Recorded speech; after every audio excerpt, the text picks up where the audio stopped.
Hi dears, welcome back my channel. വിഷുക്കാലം ഉണ്ടെങ്കിൽ നല്ല മാമ്പഴ പുളിശ്ശേരി കൂട്ടിയിട്ടൊരു ചോറുണ്ടെങ്കിൽ നമ്മുടെ മലയാളികൾക്ക് ഒരു വിഷമല്ലേ. എന്തായാലും നല്ല അടിപൊളി ഒരു മാമ്പഴ പുളിശ്ശേരി ഉണ്ടാക്കുക എങ്ങനെയാണ് ഞാൻ കാണിക്കാം കേട്ടോ. സാധാരണ മാമ്പഴ പുളിശ്ശേരി എല്ലാവരും ഉണ്ടാക്കണതാണ്, ഇതൊരു വെറൈറ്റിയാണ് കേട്ടോ. ഇത് നല്ല ടേസ്റ്റാണ്.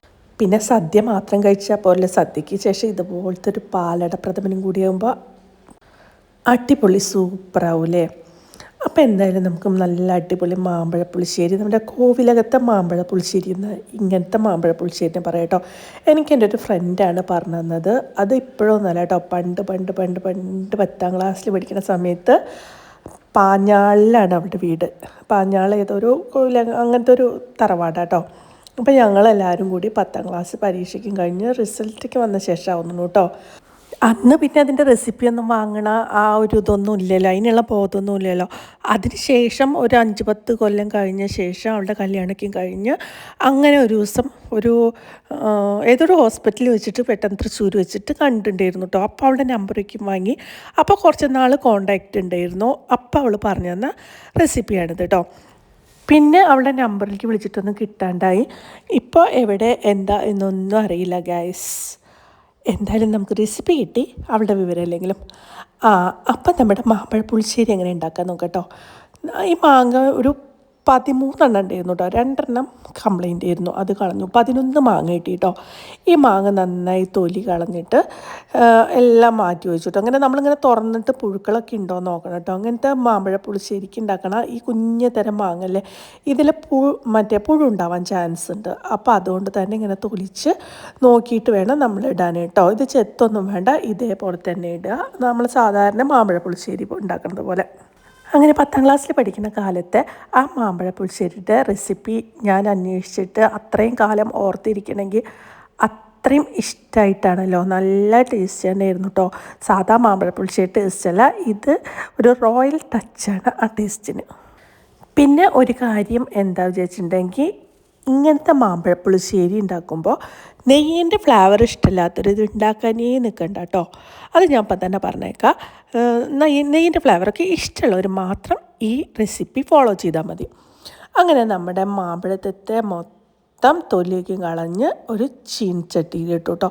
നമ്മൾ ഏത് പാനിലാണ് ഉണ്ടാക്കുന്നത് വെച്ചിട്ടുണ്ടെങ്കിൽ ആ പാനിലേക്ക് ഇട്ടാൽ മതി. ഇപ്പം നോൺ സ്റ്റിക്കിൻ്റെയോ എങ്ങനത്തെ ആണെങ്കിലും കുഴപ്പമൊന്നുമില്ല, അടിയൊന്നും പിടിക്കില്ല കേട്ടോ.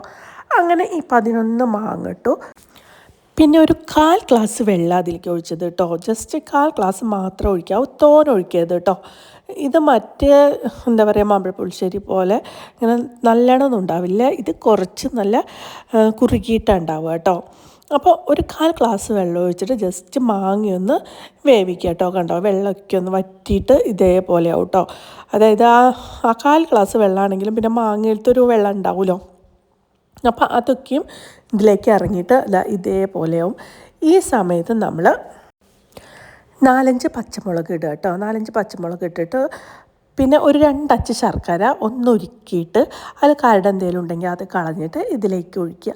എന്നിട്ട് ഒന്ന് അടച്ച് വെച്ചിട്ട് ഒരു കുറച്ച് നേരം, തീരെ മധുരം ഇഷ്ടമില്ലാത്തവരാണെങ്കിൽ വറ്റുന്നത് വരെ, അതായത് ഈ ശർക്കര പാവും ഈ നമ്മുടെ പച്ചമുളകും ഇതൊക്കെ ഒന്ന് വെന്ത് ഇതൊന്ന് വറ്റണത് വരെ ജസ്റ്റ് ഒന്ന് എന്താ പറയുക, അടച്ച് വെച്ച് വേവിക്കുക കേട്ടോ. ഇനിയിപ്പോൾ തീ കുറച്ചിട്ടൊന്നും വെക്കേണ്ട, മീഡിയം ഫ്ലെയിമിൽ തന്നെ വെച്ചാൽ മതി. പെട്ടെന്ന് ആയിക്കോളൂ കേട്ടോ, കുറേ നേരമൊന്നും വേണ്ട.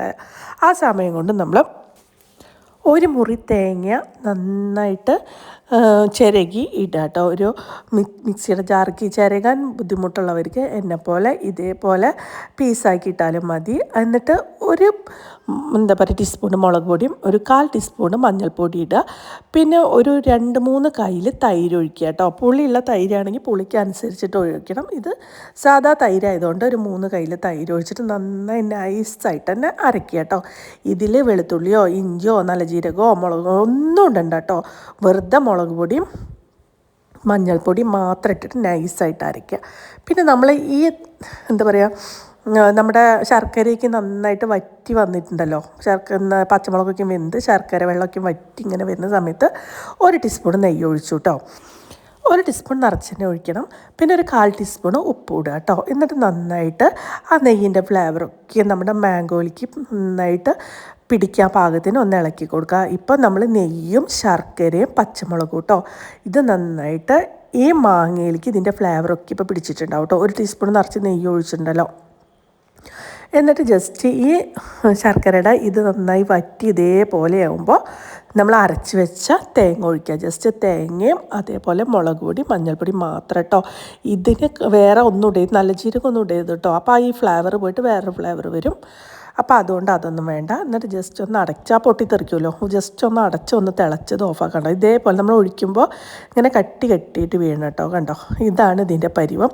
ഇങ്ങനെ ഒഴിക്കുമ്പോൾ പാത്രത്തിൽ വയ്ക്കുമ്പോൾ ഇങ്ങനെ വെള്ളം ആയിട്ട് ഇങ്ങനെ ലൂസായിട്ടൊന്നും പോകരുത് കേട്ടോ. ഇപ്പം നമ്മുടെ അടിപൊളി മാമ്പഴ പുളിശ്ശേരിയുടെ 3/4 ഭാഗവും കഴിഞ്ഞു കേട്ടോ. ഇനി നമ്മുടെ താളിക്കുന്ന ചടങ്ങാണ്. അത് സാധാ പോലെ തന്നെയാണ്. ചീഞ്ചട്ടി അടുപ്പത്ത് വയ്ക്കുക, വെളിച്ചെണ്ണയ്ക്ക് പകരം നെയ്യ് ഒഴിക്കുക. ഒരു 2 ടീസ്പൂൺ നിറച്ച് നെയ്യ് ഒഴിച്ചാൽ മതി കേട്ടോ. അത് കഴിഞ്ഞിട്ട് പിന്നെ കടുക് ഇടുക, വറ്റൽമുളക് ഇടുക, കറിവേപ്പില ഇടുക, നന്നായിട്ടൊന്ന് ഇളക്കി കൊടുക്കുക. കടുക് നന്നായി പൊട്ടി കഴിഞ്ഞതും ഒക്കെ ഇടണം കേട്ടോ. പൊട്ടാതിരിക്കരുത്, അല്ലെങ്കിൽ വേറൊരു ഫ്ലേവറായി മാറും. അങ്ങനെ അത് നമ്മുടെ മാമ്പഴ പുളിശ്ശേരിക്ക് ഒഴിക്കുക. അപ്പോൾ അത്രയേ ഉള്ളൂ, നമ്മുടെ അടിപൊളി മാമ്പഴ പുളിശ്ശേരി റെഡി ആയിട്ടോ. ഇങ്ങനെ ഒന്ന് ഉണ്ടാക്കി നോക്കൂ കേട്ടോ. സാധാ മാമ്പഴ പുളിശ്ശേരി പോലെ നല്ല ജീരകമൊന്നും ഇടാണ്ട് ഞാൻ പറഞ്ഞ പോലെ ജസ്റ്റ് നെയ്യ് മാത്രം, ഒരു 3 ടീസ്പൂൺ നെയ്യ് മൊത്തം മതി. ഒരു 2 ടീസ്പൂൺ താളിക്കാനും 1 ടീസ്പൂൺ നമ്മുടെ മാങ്ങ വഴറ്റുന്ന സമയത്ത് അതിലേക്ക് ഇടാനും കേട്ടോ. പെട്ടെന്നാവും ചെയ്യും, നല്ല ടേസ്റ്റുമാണ് കേട്ടോ. തൈര് നമുക്ക് നല്ലോണം പുളിയൊക്കെ ഇഷ്ടമുള്ളവർക്ക് തൈര് കൂടുതൽ ഒഴിക്കുക നാളികേരം അരയ്ക്കുന്ന സമയത്ത്. അതല്ല, പുളി ഇഷ്ടമില്ലാത്തവർക്ക് കുറച്ച് ഒഴിച്ചാൽ മതി കേട്ടോ. അങ്ങനെ നമ്മുടെ മാമ്പഴ പുളിശ്ശേരി റെഡിയായി. ഇനി നമുക്ക് അത് കൂട്ടി അടിപൊളി സദ്യ കഴിക്കാം കേട്ടോ. ഓണക്കാലമായിട്ടുണ്ടെങ്കിൽ എല്ലാവരും ഉണ്ടാക്കുന്നതാണ്. ഈ റെസിപ്പി ഒന്ന് ഫോളോ ചെയ്ത് നോക്കി നോക്കൂ കേട്ടോ. നല്ല ടേസ്റ്റി റെസിപ്പിയാണ്, നല്ല മാമ്പഴ പുളിശ്ശേരി കേട്ടോ. അടിപൊളിയാണ്. എന്തായാലും ഇങ്ങനെ ഉണ്ടാക്കി നോക്കാത്തവർ ഉണ്ടാക്കി നോക്കണം. വെളിച്ചെണ്ണ അല്ലാണ്ട് ജസ്റ്റ് നെയ്യ് മാത്രം ഒഴിച്ചിട്ടുള്ളത് കേട്ടോ. ഇത് നല്ല ഈസി റെസിപ്പിയാണ് കേട്ടോ. എന്തായാലും എല്ലാവരും ഒന്ന് ചെയ്ത് നോക്കുക. എന്നിട്ട് എന്തായാലും ഒന്ന് ഫീഡ്ബാക്കും അറിയിക്കണം, മറക്കരുത് കേട്ടോ.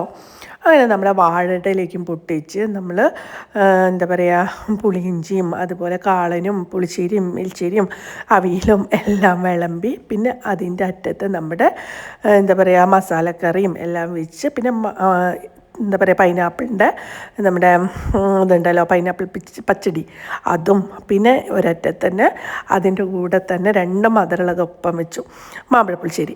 പിന്നെ ഈ സാമ്പാറിന് ഈ കളറ് നിങ്ങൾ നോക്കണ്ട കേട്ടോ. ഇത് പഴയ പുളി ആയതുകൊണ്ടാണ് ഈ കളറ് വന്നത് ഗൈസ്. പുതിയ പുളിയാണെങ്കിൽ നല്ല കളർ വന്നിരുന്നു. ഇത് വറുത്തരച്ച കറിയാന്ന് തെറ്റിദ്ധരിക്കേണ്ട, സാധാ സാമ്പാറാണ്. അപ്പം എന്തായാലും ഇത്രയായ സ്ഥിതി പിന്നെ ചെറുപഴം കിട്ടിയില്ല കേട്ടോ. അതിന് പകരം നമ്മൾ കദളിപ്പഴം വെച്ചിട്ട് അഡ്ജസ്റ്റ് ചെയ്തു ഗൈസ്. നമ്മുടെ സദ്യയിലൊരു പഴം അത്യാവശ്യമാണല്ലോ, അപ്പോൾ അതിൻ്റെ ഒരു കുറവുണ്ടായിരുന്നു. അപ്പം ഞാൻ ആ പപ്പടം മാറ്റിയിട്ട് അതിൻ്റെ അടുത്ത് ഒരു കദളിപ്പഴം വെച്ചു. കദളിപ്പഴം താത്താടെ വീട്ടിൽ നിന്ന് കൊണ്ടുവന്നതാണ്. അപ്പം അതും വെച്ചിട്ട് സാധാ പഴത്തിന് പകരം അതും വെച്ചിട്ട് അഡ്ജസ്റ്റ് ചെയ്തു ഗൈസ്. അപ്പം ഇത്രയേ ഉള്ളൂ. അടുത്ത വീഡിയോയിൽ അടുത്ത കണ്ടൻറ്റുമായിട്ട് വരുന്നവരെ ഗുഡ് ബൈ. പിന്നെ എല്ലാവരും ഒന്ന് സബ്സ്ക്രൈബ് ചെയ്യാൻ മറക്കരുത് കേട്ടോ. സബ്സ്ക്രൈബ് ചെയ്ത് ബെല്ലൈക്കൺ അമർത്തി എല്ലാവർക്കും ഒന്ന് ഷെയർ ചെയ്ത് കൊടുക്കാൻ മറക്കല്ലേ. അപ്പം ഗുഡ് ബൈ. സബ്സ്ക്രൈബ് ചെയ്ത് ബെല്ലൈക്കൺ അമർത്താൻ മറക്കരുത് കേട്ടോ. അപ്പം അടുത്ത വീഡിയോയിൽ കാണാം. Good bye.